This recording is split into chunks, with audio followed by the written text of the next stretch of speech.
Pumpkin spice lattes are out. The temperatures are seasonal, and we're getting an extra hour of sleep starting this weekend. But there seems to be something missing. Yeah, and it's actually, well, you're going to see them in just a moment. Monarch butterflies. Here, I'll do a little interpretive. There you go. Just like that. They've been few and far between, if you've noticed. Pashada Pope is joining us now in the studio. And Pashada, the question is, if they're not here, where are they? So the quick, short answer is the monarch butterflies are just late. I head into the San Antonio Zoo to the butterfly rainforest to find out why and when can we expect to see a lot more of them in the city. The telltale signs of the fall season usually includes the arrival of the monarch butterflies, but a lot of us really haven't seen them. So because the weather this year, there was more rain, the temperatures are weird at different times, the monarchs follow those cues of the seasons changing to cue off their migrations. And so they've just been getting the signal a little later than they would have in past years. Kristen Winslow is the invertebrate specialist at the San Antonio Zoo and says the recent cooler temperatures have given the monarchs the nudge needed to help push them south. So we actually have started seeing them this week. I've been seeing them at all our pollinator stations around San Antonio Zoo. I was able to speak with Monica Maycool, founder of the Texas Butterfly Ranch, over the phone, and she also referenced the heat as a contributor to the monarchs' late arrival. Something else she mentioned, the hotter it is, the more energy the monarchs have to use to make the up to 3,000-mile journey from Canada to Mexico. In her most recent article, she says a recent study is suggesting more and more monarchs are just not making the trip south, but holding up at pollinator stations along their migration route. Winslow says the same. We are seeing some more non-migratory populations of monarchs popping up, so they are getting into a point where they're like, hey, the weather's not super crazy to make me want to leave, and there's plenty of food and water here. So we are seeing an establishment of more permanent colonies.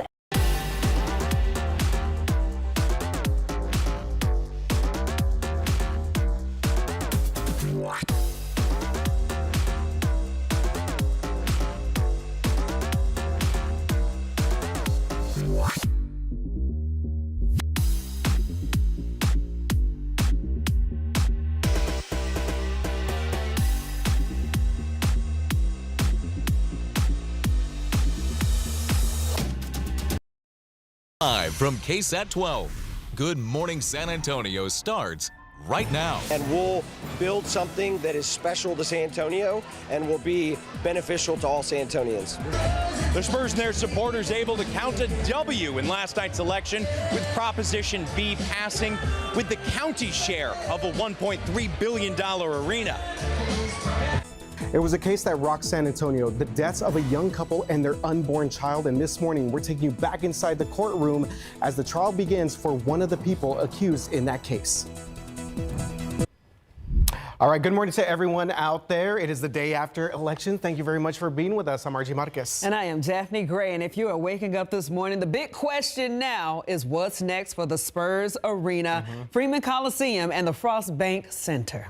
Now, Prop A and Prop B on the next step. So 56% of the voters were in favor of allowing Bexar County to use venue tax to upgrade the Freeman Coliseum, Frost Bank Center, and the facilities that are operated by San Antonio Stock Show and Rodeo. Okay, let's take a look at Prop B. Closer votes here. 52% of the votes were in favor for Proposition B. This allows Bexar County to use an estimated $311 million from those venue taxes to partially fund a new downtown Spurs arena. Both props include the increase of the county's hotel occupancy tax from 1.75% to 2% and extend an already existing car rental tax. Again, we're going to hear from both sides, plus the other election results across Bexar County and the rest of our area. But first, we're going to get you outside the door this morning with our very own Justin Horn. Good morning, Justin. Justin, I didn't need a jacket today. What's going on? No, not really. It's mild out there this morning, guys. We got temperatures in the upper 50s. And so, yeah, maybe a light jacket, but like the last few days, you won't need it for very long. The other issue we may run into this morning is some fog. So far, so good. We have not seen it yet. And if we do, I think this morning it will be very brief. But you see the humidity levels here on the far left side of your screen. When these get up to near 100%, that's when we would be looking for a little bit of visibility issues, and we'll keep you posted there. 53 right now in New Braunfels, 60 Converse, 59 in Bernie. So yes, a mild morning. And this is where we're headed. 67 at 10 o'clock, noontime 76, and you'll top out at 82 degrees today with sunny skies. It will be warm this afternoon and warm for the rest of the work week. But as we get into the weekend, some weekend whiplash. 87 Saturday, 68, some 20 degrees, almost 20 degrees cooler on Sunday thanks to a cold front. We're going to get you ready for the weekend with all the details coming up in just a couple minutes. It's going to help the Spurs. It's going to help the rodeo. It's going to help all sectors of the community. And it's going to be right in our heart of our city. And that was Spurs managing partner Peter J. Holt last night celebrating the passage of Prop B. All right, so yes, over 50%, 52% of Bexar County voters gave that go-ahead to use that county venue tax to help fund this new NBA arena we've been talking about for months now, Jeff. Yeah, Gary Berger was at that watch party where the crowd of Spurs fans cheered their team on the political court this time. There was chanting, cheering, and lots of celebrating at River North Ice House. Technically, Prop B was only a vote on the county's $311 million share of the arena's construction. But the larger $1.3 billion funding deal, which also includes money from the Spurs and the city, relies on the prop passing. And this is the only part that required a public vote. So Tuesday was a key moment. The community has spoken. Listen, we love this city. We love this county. And the county and the city love us back. We're ready to do something really special. It's going to help the Spurs. It's going to help the rodeo. It's going to help all sectors of the community. And it's going to be right in our heart of our city, this is something we deserve. Our fans deserve it. Our community deserves it. We're gonna believe and execute big things, and our city deserves this. San Antonio Mayor Gina Ortiz-Jones made a brief appearance at the party. She's been skeptical of the arena funding deal, but she did not take a stance on Prop B one way or the other. She did not make any comments to the crowd and left before any of the results had come in. She told us on her way out that regardless of the outcome, she looked forward to negotiating and said there's lots of time to do that.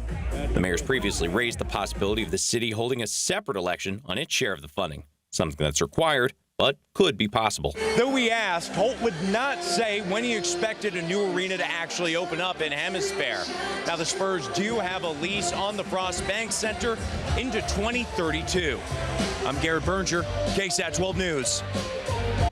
Well, Mayor Gina Ortiz-Jones did send us a statement after the results were finalized late last night. She said in part, quote, "The people of San Antonio have voted to approve the county's contribution towards the proposed Spurs arena, and I will work to ensure this generational investment helps to revitalize our downtown and strengthen our city." Now, one of the most outspoken groups against Proposition B says now that it's passed, their priority is to keep people at the center of the conversation will continue. Now, Cops Metro is a community advocacy coalition that has been against Prop B throughout the election cycle. They don't want public dollars to finance a new downtown arena. Now, they did take a neutral stance on Prop A. Regardless of the result, though, from last night, Cops Metro says that they're determined to advocate for public's voice. We are committed to whichever way this turns out to work with our elected officials, with our business leaders, and with the citizenry of San Antonio to create a vision that does not do one at the expense of the other. And when we spoke with leaders of Cops Metro last night, they say that they were most proud of the voter turnout. And meanwhile, this morning, final numbers showing Proposition A, you see the number right there, passing with a 56% of voter support for this one proposition. Hundreds of voters and people celebrated the turnout over at the Frontier Club by the Freeman Coliseum last night. They told us that they are excited for new facilities to make their way to the east side and also those upgrades to the rodeo grounds. Rodeo officials said that they look forward to having Western activities at the grounds all year long for years to come. We've been down here so long, we've been trying to do good for so long, but to see our fellow Bexar County citizens come out and support us like this just means the world to our show. We love what we do. My daughter, too, got a scholarship for sale, $20,000 scholarship for Chisholm High School. So I'm also on a committee, been on a committee for years. While Proposition A gained support from officials, volunteers, and even some of our local leaders like Bexar County Judge Peter Sakai. Another big decision that could really affect your wallet was passed last night. And we're talking about the Texas Constitutional Amendment 13, where it got 79% of the vote. That will raise the school district property tax exemption on homes value from $100,000 to $140,000. And what that means is that up to $140,000 in value that cannot be taxed to pay for public schools. schools. And we have finalized and compiled all of these results for you. It's available right now on KSAT.com. All you got to do is scan that QR code that you see on your screen. That'll take you straight there. Everything from all those props we talked about, the constitutional amendments to local school bond elections as well. Of course, it is all available one stop there at your convenience. Well, this morning, some other local news here. Central Catholic High School in San Antonio, across the street from us, now facing a second lawsuit alleging a former student was groped on campus. Yeah, the student, which is a freshman in 2021, allegedly groped in a school bathroom and beaten by other students. His family says that they reported the abuse to the school more than 30 times. The lawsuit claims that Central Catholic staff didn't act on reports of bullying and assault, but it names the school's principal, dean, and a teacher, and seeks $1 million in a grand jury trial. Now, this comes months after another lawsuit claims that the school was hazing. Central Catholic says that it takes these allegations seriously and is denying the claims. And in just a few hours, jury selection begins for one of 3 people accused in the killings of a pregnant teenager and her boyfriend. It's a local crime that got some national attention back in late 2023. Mirta Romanos is accused of helping her son move the bodies of Matthew Guerra, Savannah Soto, and their unborn child. She faces up to 20 years in prison if she is convicted. Her husband, Ramon Preciado, is facing similar charges. Now, their son Christopher is charged with capital murder for killing the couple. Christopher Preciado is set to go on trial on February 2nd. All right, morning headlines. This morning, the federal government is setting a new record. Today marks the 36th day of the federal shutdown, officials officially making it the longest in history. Well, the good news is that there is a glimmer of hope that it could end soon. A small group of lawmakers say that they've got momentum on a plan to end the standoff. Meanwhile, President Donald Trump's administration said on Monday that it will partially fund SNAP after a pair of judges' ruling required it to keep the food and aid program running. At least 7 people are dead after a UPS cargo plane crashed Tuesday while taking off from the Louisville airport.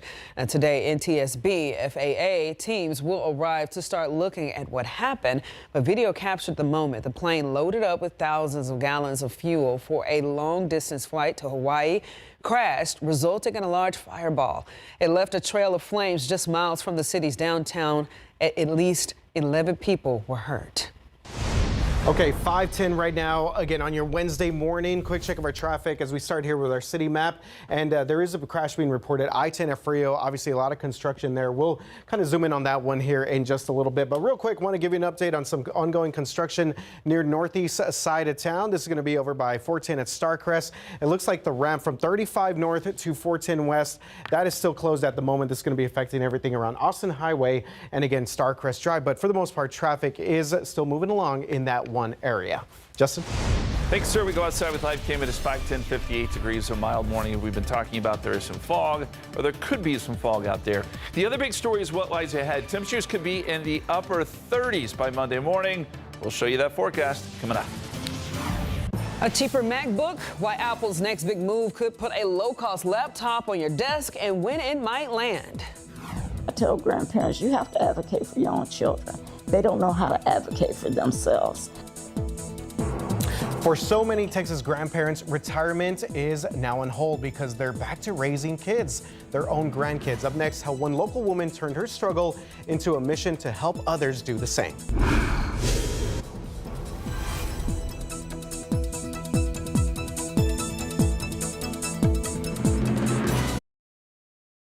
Welcome back, 5:14. Now, for the sake of their families, there are hundreds of thousands of grandparents out there having to relearn how to afford and how to parent young children, specifically their children's children. Now, looking at these numbers that you see right here, 266,000 grandparents in Texas are responsible for their grandchildren. And with each child costing around $23,000 to raise each year, it can be an overwhelming task, especially with 23% of them living in poverty.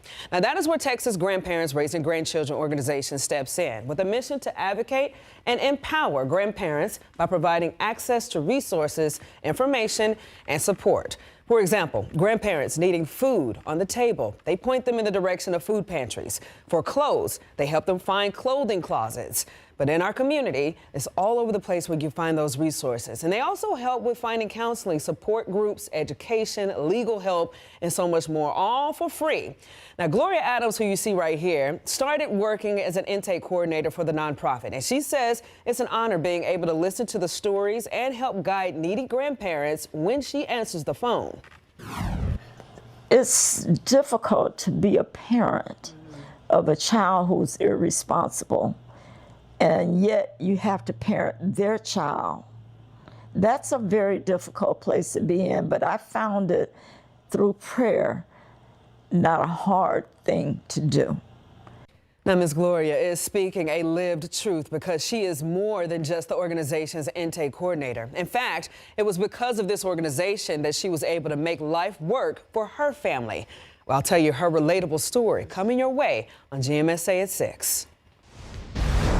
All right, you're taking a look here, your traffic authority. We're going to start here at downtown I-10 at the wire where we had a crash that's literally within the past 2 minutes or so has just cleared out. So that's good news. It was actually going to be on the westbound lanes of right here downtown 10 at the Y.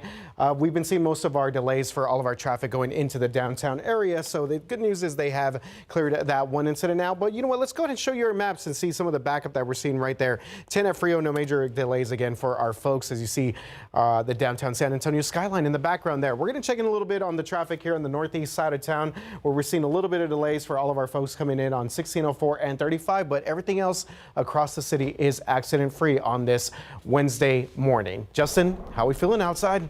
Well, RJ, we're watching for some fog. So far, so good. We haven't seen a lot of that. Visibility is at 10 miles just about everywhere you look. We are starting to see maybe a little bit of fog develop to our east, maybe some down to the south, but so far that has not affected the metro area. If that changes, we'll let you know for sure. The satellite picture, and we can kind of pick up on some of this fog sometimes through satellite, and we can see maybe a little bit trying to develop down here around Pleasanton and Cotulla. Again, so far, if we're seeing any, it's been very light, and I suspect it'll be pretty brief. But just a quick reminder, you probably know these things, but slow down, give some extra room if you're driving during fog. Use your low beams, never use high beams. And when in doubt, follow those road lines when it's hard to see. I don't think fog's going to be a big issue this morning, but maybe tomorrow we expect the fog to be perhaps a little thicker. Outside right now, 58 degrees, 53 in New Braunfels, 60 in Converse, 59 Bernie. We are seeing these humidity levels come up, so we know that fog is indeed a possibility. Your forecast today, 62 at 9 a.m. We'll lose some of those morning clouds if we get any at all. 72 at 11 o'clock. And high temperature today will be right around 82. So another warm one. Coldest weather so far this year, this season, I should say, 69. And that was on October 29th. The low 40 being on October 30th. But I think we're going to challenge both of these numbers as we get into the weekend. Reason being, we do have a cold front that is headed our way. And these are the high temperatures on Sunday across the country. This is Sunday we're talking about. 68 potentially here in San Antonio. 30s and 40s across Minnesota and parts of Iowa and Missouri. So it is going to be chilly on Sunday in many spots thanks to this chunk of colder air that is surging south, and we'll feel it here too. I think the biggest story with all of this, though, is what we may see Monday morning. Right now, we are forecasting lows to be in the upper 30s. I do not think we're going to see a freeze here in San Antonio, but I would say let's keep close watch on that. Certainly, the outer areas of Bexar County can see temperatures quite a bit cooler than what we see at the airport. So at any rate, let's watch it. In the meantime, it is going to be warm. 81 Thursday, 86 Friday. We do have the morning fog label on there, and today, tomorrow, and on Friday. Then on Saturday, expected to be sunny. It will be warm out ahead of this front. So the weekend is one of those situations where Saturday will be warm, Sunday will be quite chilly and blustery too. We'll see gusts to 40 miles per hour, and we talked a lot about this yesterday, but with those kind of wind gusts and the dry air that's moving in, there is a significant fire threat on Sunday, so we're going to be awful careful. And then you see Monday and Tuesday mornings. That's when things get really chilly. 39 Monday morning, 39 Tuesday morning for Veterans Day. The afternoons will be just fine, but those mornings will require a big old jacket if you're going to be going outside. So get ready for that next week. Let's go. All right. Our Just Ask Justin question this morning has to do with the Airports, and I know that with the government shutdown, we may have some issues with delays. So got me thinking, what's the busiest airport in the United States based on passenger travel? Is it DFW, Chicago O'Hare, Hartsfield Jackson in Atlanta, or JFK in New York? You can vote. KSAT.com/polls, scan the QR code, and weigh in. All right. I think I know this one. Do you? But don't quote me. Flown through 3 of these. Or Okay. gone through 3. They're all busy. Yes, Yeah. very busy. Yeah. Well, 5:20 right now, 58 degrees outside. All right, coming up, Apple may be about to do the unthinkable, make a budget MacBook? Say it ain't so. When the tech giant could drop its first low-cost laptop and who it's really aimed at.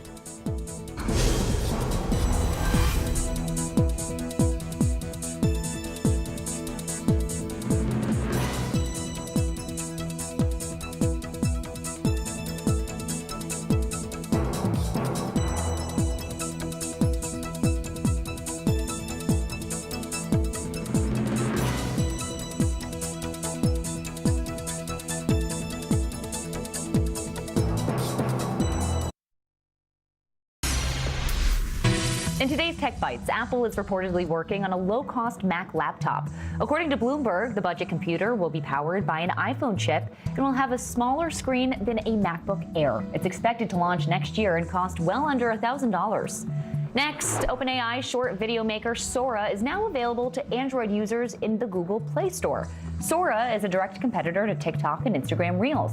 The app launched on iPhone last month and was downloaded over 1 million times in less than 5 days.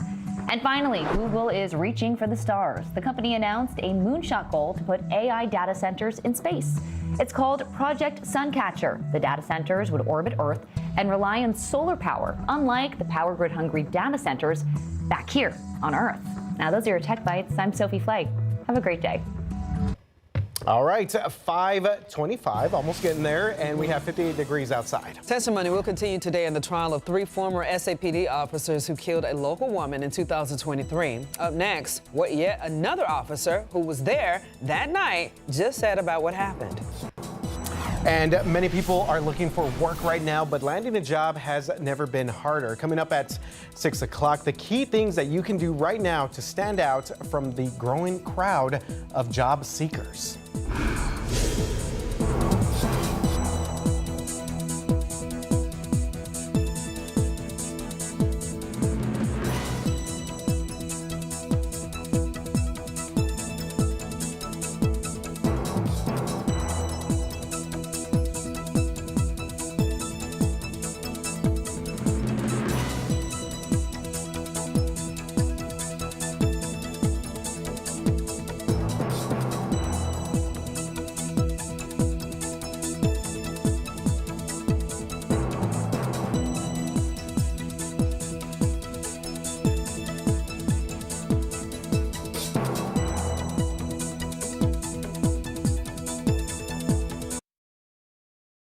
Coming up on 5:30 right now. Again, happy Wednesday, hump day, the day after election, the black and silver. Yes, They are absolutely. happy right now. They were happy, yes. They had their events here in the downtown area, Sir Peter J. Holt, but obviously there's still a lot of work that needs to be done. So I know that they're going to come together with the mayor and the county to kind of figure out the next steps for this new proposed arena. So we're going to be following that all throughout today, and we're also going to be following our weather patterns right now. Yeah, there's not a lot to talk about weather-wise other than maybe we see some patchy fog this morning and we're going to be in for more warm temperatures.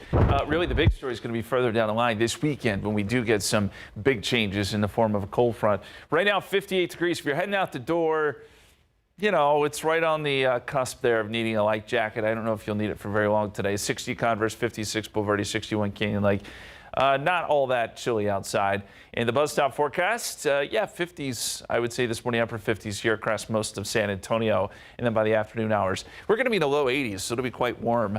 I'd say 3, 4 o'clock, that's when we reach our high today with more sunny skies, so kind of more of the same. Sunrise this morning, 6:50. Sunset will be at 5:44.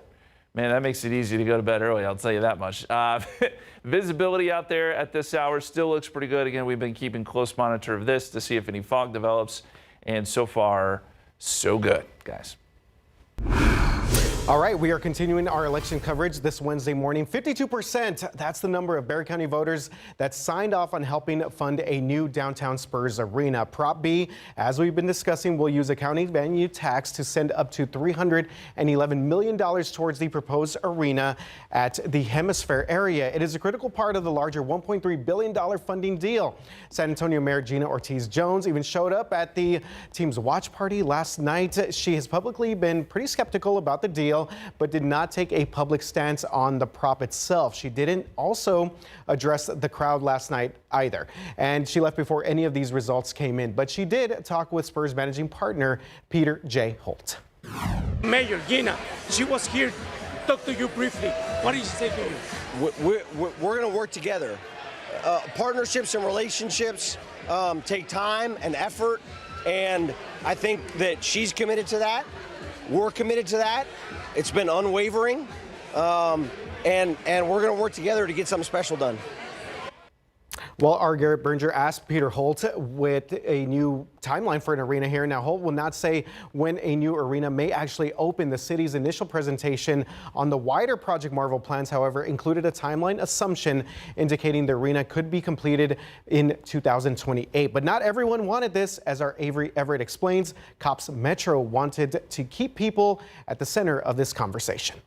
Keeping the community at the forefront of this conversation. That's what Cops Metro says matters to them most after this election. Cops Metro has been one of the groups most outspoken against Proposition B this election cycle, and they had a watch party last night. Now, regardless of the results from Tuesday, they say their prioritization of the people of San Antonio is unwavered. Cops Metro did not take a stance on Proposition A, but they were clear they did not want public dollars to fund a new downtown arena. They say moving forward, they'll still push to be a part of this conversation in the deal. We are committed to whichever way this turns out to work with our elected officials, with our business leaders, and with the citizenry of San Antonio to create a vision that does not do one at the expense of the other. When we spoke to Cops Metro leaders on Tuesday night, they told us they were most proud about voter turnout on Tuesday during the election. They say that goes to show just how badly the public in San Antonio wants to be a part of this conversation. Avery Everett, KSAT 12 News. Well, meanwhile, this morning, final numbers show that Proposition A, that was the rodeo one, passed with 56% of voters in support of that prop. Now, hundreds of people celebrated the turnout over at the Frontier Club at the Freeman Coliseum grounds. They told us that they're so excited for new facilities to make their way to the east side and get some of those upgrades to the rodeo grounds itself. Rodeo officials said that they look forward to having Western activities at the rodeo grounds all year long for years to come. It was a big night for Bexar County elections officials, as they say that the number of voters this go-around surpassed other odd-year elections in 2023, 21, and 2019. Elections Administrator Michelle Carew says that there was a 19.4% voter turnout. She says that they saw nearly 100,000 Election Day voters and nearly 250,000 total for the election. Elections Administrator did say that there was a bit of a delay in wrapping up the night, but says that they really didn't have any issues. She did mention, though, there was over 3,200 people who were in line before 7 p.m. but didn't vote until after 7 p.m. And we have finalized and compiled the results of this election for you. It's all available on our website, KSAT.com. You can also scan the QR code there on your screen. That'll take you to all of that information, everything from the props, the state constitutional amendments, to some of our local school bond elections. Again, all available for you at your convenience. Today is day 36 of this government shutdown. It is the longest in the history of our country. And get this, some 38,000 federal workers live in the San Antonio area or surrounding communities. And these people are more than just a number. These are families that have children to feed, they have bills to pay, and they also have medicine to buy. Getting some of that help. This is some of that food that's being loaded into people's trunks by volunteers at the San Antonio Food Bank.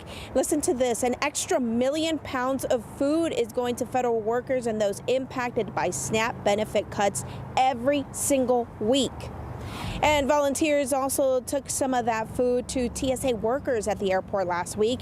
These are some of the pictures that the food bank shared with us. About 250 households received food at 2 of their distribution sites. At Food Bank, volunteers are also handing out food inside and outside military bases. Because think about this, many of these military families operate on a single income. Think about it, if they're having to move, it's tough for the spouse to find that job when moving, every few years like that. And so it's those younger families that we're particularly seeing in our food distributions. Luckily, we were wise enough to put some savings aside and dip into that. What I really feel for is those federal workers who have to work and not getting paid.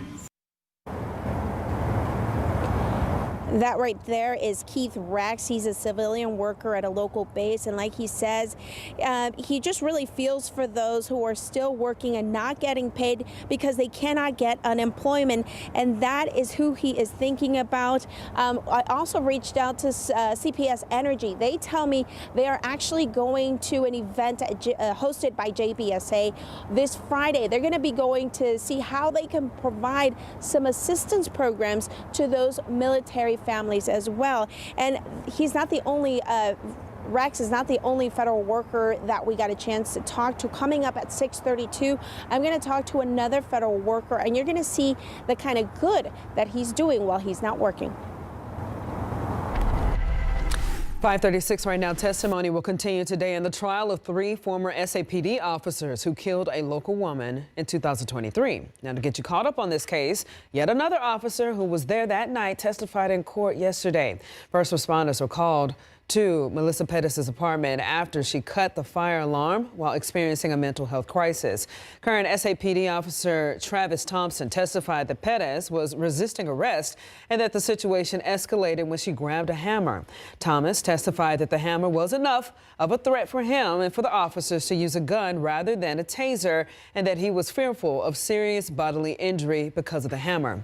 If convicted, the men on trial face a maximum of life in prison. And this morning, questions remain after a gun was found on the grounds of the North Side ISD campus. That discovery made at Harlan High School around 5:30 Monday night. No one was hurt, no shots were fired, and no threat was made against the school. The district did say, though, that a student found the gun near a fence separating the district and private land, and we don't know if the gun was loaded or how it got there. All right, 5:37 right now on your Wednesday morning. Quick check of traffic on the northeast side of town. Seeing a pretty good delay right here. Topper Wine going southbound 35 over to the Thousand Oaks and the Judson and O'Connor area. So this is going to be kind of our biggest delay we're seeing at the moment, but we do have some activity on the near northeast side as well. Let's go to Alex Gomez in DriveCam with the very latest out there. Alex? Yeah, good morning, RJ. And that construction has just wrapped up. 410 eastbound right before I-35. Those main lanes of 410 East have just reopened, RJ. All right, good news for all of our folks over by Starcrest and Perrin Byron. And RJ, some good news for allergy sufferers. Yesterday's pollen count was good. We had low counts of mold and low counts of fallout, and we suspect that we'll see a similar count coming up today. We'll get you that pollen count here in just a couple of hours. Otherwise, outside right now, still clear with temperatures in the upper 50s. Just hours before taking the field at the state marching band finals, a train slammed into one of the band's equipment trucks. Up next, how some of their rivals from San Antonio came to the rescue. And overnight construction has slowly been wrapping up across the city. Coming up after the break, we'll give you some more traffic updates. 5:44, welcome back. Well, let's get you updated on some other big election news around the nation. We're going to start right here in New York City, where Zohran Mamdani is now that city's brand new mayor. The 34-year-old assembly member defeated former Governor Andrew Cuomo and another Republican challenger. When he's sworn in on January 1st, Mamdani will be the city's first Muslim and South Asian mayor and the youngest to lead New York City in more than a century. And this was all part of a push by Democrats to counter new Republican maps in Texas and elsewhere that were drawn to boost the GOP's chances in next year's fight to control Congress.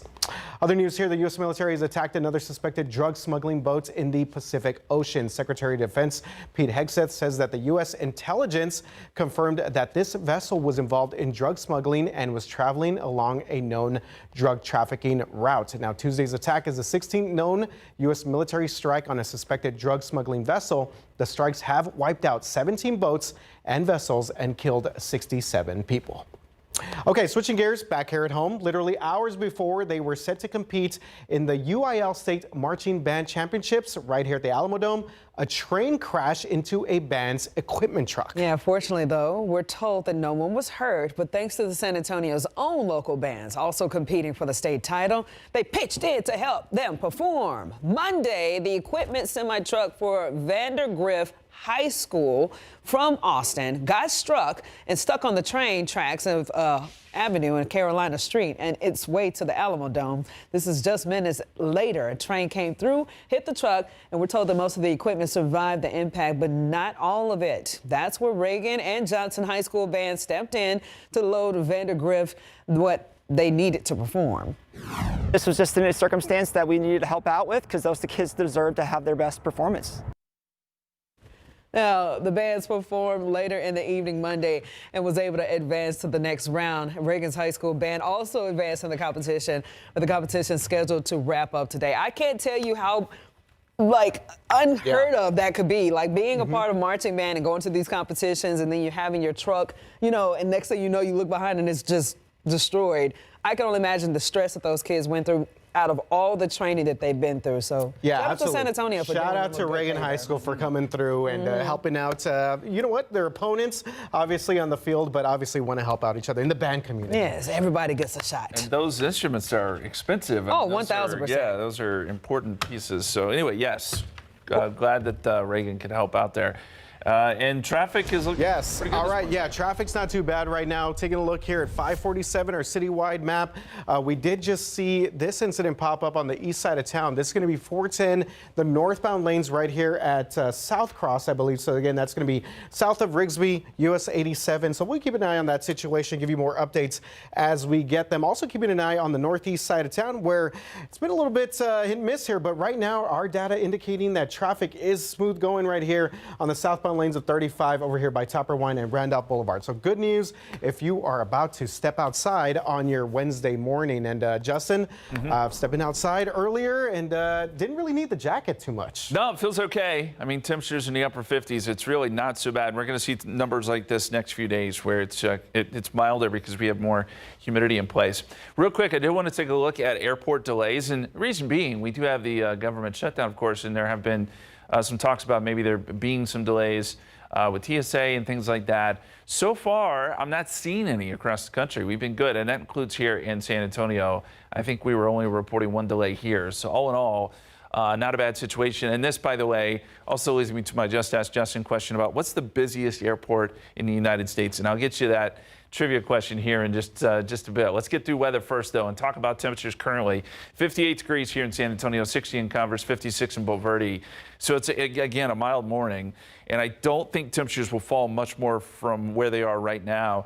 But by the afternoon, the temperatures do crank up. In fact, it'll be quite warm. 82 here in San Antonio, 89 San Angelo, 88 Abilene. And just to give you some perspective, our average temperature is 76, so this is above average. Really, the only cool spot is going to be up in the Texas Panhandle, where they're expecting a high of 69 in Amarillo today. Let's look at the futurecast, and I show you this not because we have rain in the forecast, but it would be fog. Now, I think we'll see patchy fog this morning, but I'm going to fast forward to tomorrow morning at 6 o'clock. I think it'll be more widespread. So while we may not see a lot this morning, I think tomorrow fog will be a little more widespread. So too will those morning low clouds. So we'll start off overcast tomorrow, and that's just that added humidity. But by 10 a.m., these clouds and any sort of fog will quickly go away, and we'll be back in the sunny skies on your Thursday. And look for a pretty similar scenario to set up on Friday. Then we get to the weekend. And this is where things really change dramatically. I want to make sure you're prepared for it. 87 Saturday, it's t-shirt weather. It's warm. It's breezy. It's somewhat humid. Then a cold front comes through Saturday night, and there's the change. 68 Sunday, it's more jacket weather, gusty winds out of the north. It will just feel very, very different. And as we've been discussing, with those gusty winds on Sunday and the dry air, we're also going to deal with the pretty significant fire threats. You look at the wind forecast. Yeah, breezy next few days, but nothing terribly strong. Winds will pick up a little bit on Saturday out of the south, but it's Sunday where we get sustained winds at 25, but we gust to 35, maybe even 40 miles per hour. And I really think that that's going to present a high fire danger, not only here in San Antonio, but across all of South Texas. And we get some pretty dry air in here on Monday and Tuesday, but thankfully the winds do decrease. So that will be our windiest day in the extended forecast. All right, 82 today, 81 Thursday, 86 Friday. You see the morning lows there. They're in the upper 50s, so pretty similar to what we're dealing with this morning. And then we talked about the weekend, that change. The other thing I think really needs to be pointed out here are Monday and Tuesday mornings, all the way down to 39. Wow. You haven't seen that in a while. It'll be chilly, and some places in the hill country certainly could see a freeze. All right, I mentioned our Just Ask Justin question was about airports. So my question to you is, what's the busiest airport in the United States based on passenger travel? Is it DFW, Chicago O'Hare, Hartsfield Jackson in Atlanta, or JFK in New York? Let us know what you think. Don't Google it. Take a guess. KSAT.com/bold, scan the QR code, and that answer comes your way in 1 hour.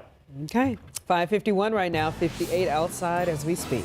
All right, if you've bought any dietary supplements at Sam's Club, up next, we're going to tell you about an important recall that may affect you or someone you know. GMSA will be right back.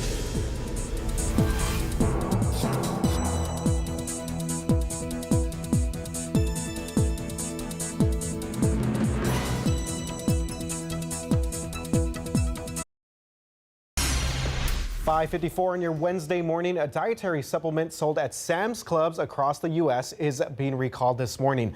The Food and Drug Administration says Super Greens powder listed under the Members Mark brand could be linked to salmonella.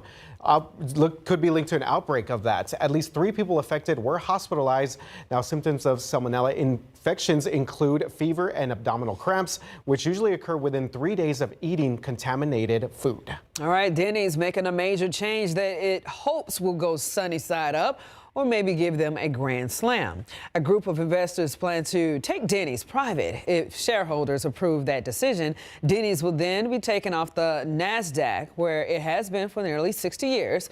Denny's has struggled since the pandemic and lost 180 of its location over the past 2 years. And we want to update you on this. An important programming note: the contract dispute between YouTube TV and our affiliate network ABC continues today, keeping all ABC content off of YouTube TV. As the local affiliate of ABC, KSAT is monitoring this closely and will keep you updated if and when a deal is reached. As a reminder, you can watch all of our KSAT content on KSAT Plus, available any way that you stream on your YouTube. Also, you can get that also at YouTube channels as well. All right, 5:56 right now. We got 58 degrees outside. That's right. Jury selection starting today for one of the 3 people accused in the killings of a pregnant teen and her boyfriend. Up next, why this case has gained national attention. And the big question this morning is, what is next now that props A and B are passed? Coming up, we break down the next steps for the Spurs and their new venue downtown. And a quick check of Drive Cam right here. Alex Gomez surveying the scene. We do have an incident on the east side that we're going to talk about and get you updated on everything on the northeast side as well.